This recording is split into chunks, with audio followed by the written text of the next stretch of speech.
Njengezinye izindawo nalapha ke siyanda isibalo sabantu abamba igolide ngokungemthetho.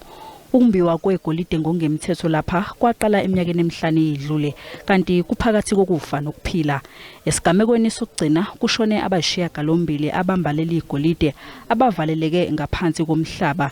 Indawo abangene kuyo ivalwe inhlabathi kulandela imvula enamandla enengolwesihlanu.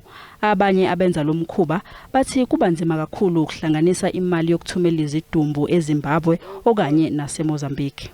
No one is working. We're standing.